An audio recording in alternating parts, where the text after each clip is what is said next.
Hold an ounce of gold in your hand, 31 grams, smaller than a matchbox, light enough that you barely feel it. Now consider this.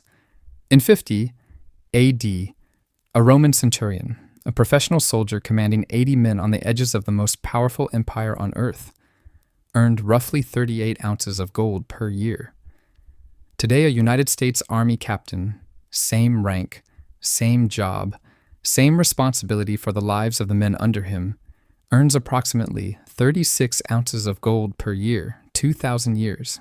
Different continents, different languages, different technology, currencies invented, inflated, destroyed, and replaced hundreds of times over. And the same job pays almost exactly the same amount of gold. Everything changed. The gold didn't. This is the story of 1 ounce carried through 8 centuries of human history. In each era, we ask the same question: how many days of work does it take to earn it? The answer changes. The reasons it changes tell you more about money than any economics textbook ever written. Rome under Augustus had one of the most sophisticated monetary systems in the ancient world.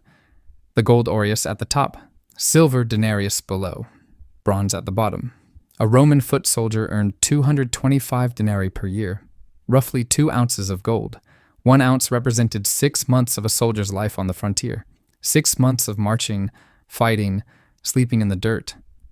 A centurion earned more. For him, 1 ounce cost about 10 days of service. And what did that ounce actually buy in Rome?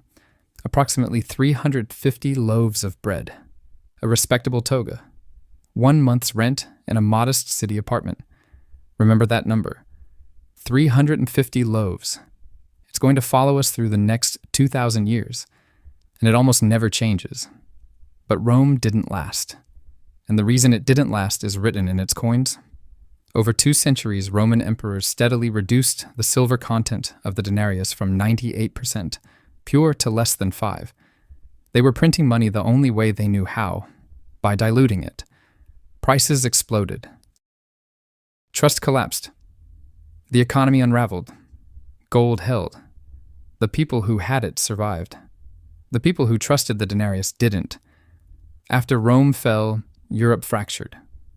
Trade shrank. Cities emptied. The economy contracted to something almost unrecognizable. In 13th century England, 1 ounce of gold was worth roughly 240 pennies. A skilled stonemason earned 3 to 4 pennies per day. Do the math. 1 ounce cost him over 200 working days, nearly an entire year of cutting stone. For that ounce, he could buy a cow, a year's supply of grain for his family, a small plot of land. The ounce hadn't changed, but the world around it had collapsed. Without empire, without trade routes, without scale, human labor was worth less. A day of work bought less gold. Not because gold became more precious, but because the systems that made labor productive had disappeared. Gold didn't lie about that. It reflected it. It always does. Then something happened that had never happened before in recorded history. Columbus crossed the Atlantic, and suddenly there was too much gold. Spain and Portugal spent the 16th and 17th centuries stripping the Americas of precious metals. Gold and silver flooded into Europe. Within 200 years, the continent's gold supply roughly tripled. The result was the price revolution, inflation across Europe of 400 to 600% over a single century. A Spanish soldier promised gold in the New World came home to find his gold, bought far less than his grandfathers had. This is the only period in 2,000 years when gold lost significant purchasing power, not because of government manipulation or financial engineering, simply because there was physically more of it. Supply and demand, the most basic law in economics, applied to gold exactly as it applies to everything else. But here is the critical difference. It took 200 years and the conquest of 2 continents to triple the gold supply. The US dollar supply tripled since 2008 alone. 15 years. No conquest required. Just a keyboard.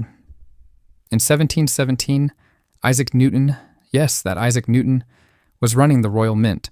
He fixed the price of gold at £3, 17 shillings and 10 pence per ounce. That price held for 200 years. 2 centuries through wars, revolutions, the rise and fall of empires. One of the longest stretches of price stability in recorded economic history. A factory worker in 19th century England earned about £1 per week. 1 ounce of gold cost him roughly 4 weeks of labor, a month's work. And for that ounce, a month's rent in London, a quality men's suit, 350 loaves of bread. Sound familiar? It should. It's almost identical to what an ounce bought in Rome 1,800 years earlier. The toga and the suit. Different fabric, different century, same ounce. Prices in England in 1914 were roughly the same as in 1717. 200 years of near-perfect stability. Nothing like it had existed before. Nothing like it has existed since. The gold standard wasn't perfect. It was rigid, sometimes painfully so. But it did one thing no system since has managed. It kept governments honest.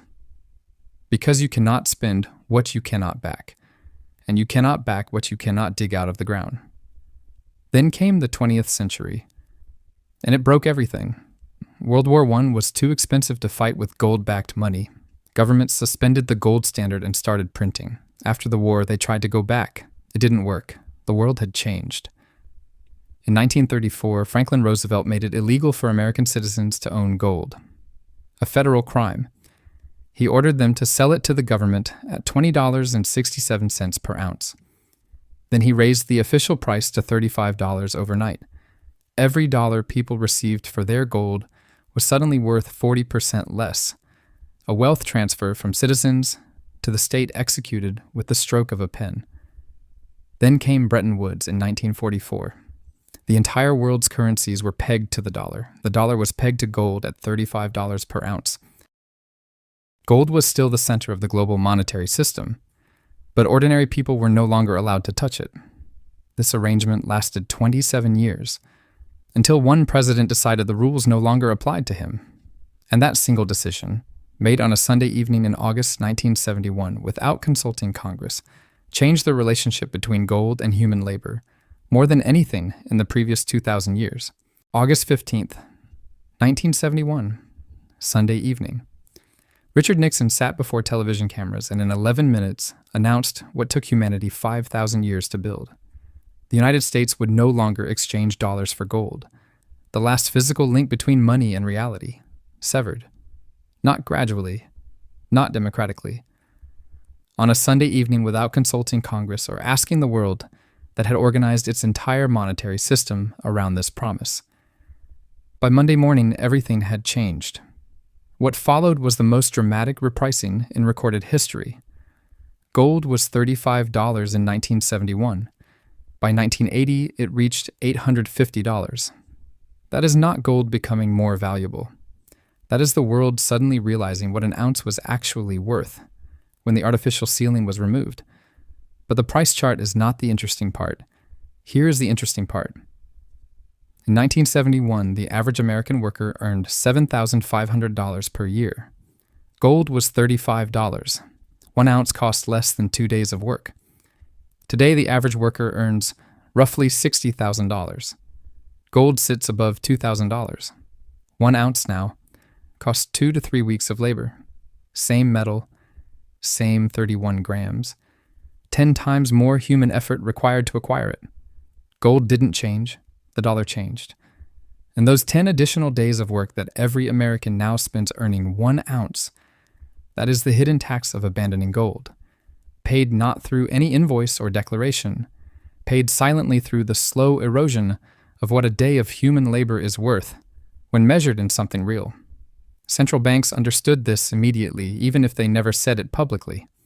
The Bank of England sold half of Britain's gold reserves between 1999 and 2002. Prices between $256 and $296 per ounce. The Chancellor announced the sales in advance, guaranteeing the lowest possible price. History remembered it as Brown's bottom.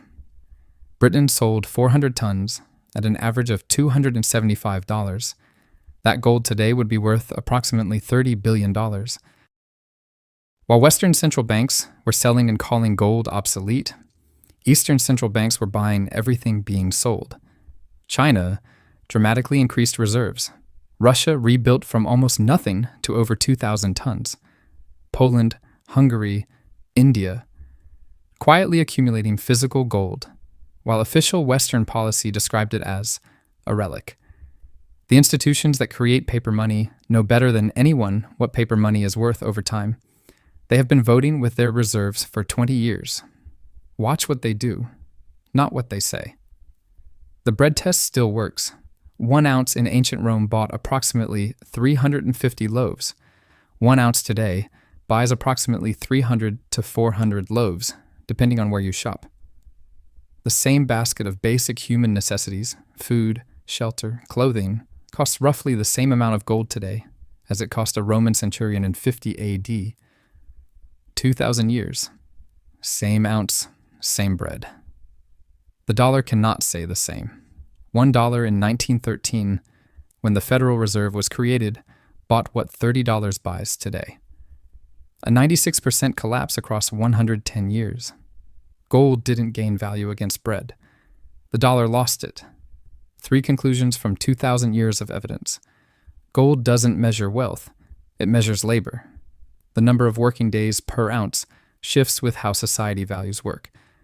But the bread, clothing, and shelter it buys stays remarkably constant. When an ounce starts costing more days of labor, that is a signal. It means the currency paying those wages is losing power. In 1971, an ounce cost 2 days. Today it costs 2 to 3 weeks. That is not gold rising. That is the dollar shrinking. The only time gold lost purchasing power in 2,000 years was when its physical supply tripled. That took 2 centuries and 2 conquered continents. No government has ever replicated it, because you cannot print gold. Same ounce, 31 grams. Rome debased its silver and collapsed. Spain flooded Europe with gold and triggered inflation. England held gold steady for 200 years and built the most stable economy the world had seen. America tied the world to gold, then untied it, and the dollar has been falling ever since. Through all of it, 1 ounce kept buying roughly the same thing: a month of decent life, a suit, a month's rent, 350 loaves of bread. Gold doesn't rise. Gold doesn't fall. Gold stands still. Everything else moves around it.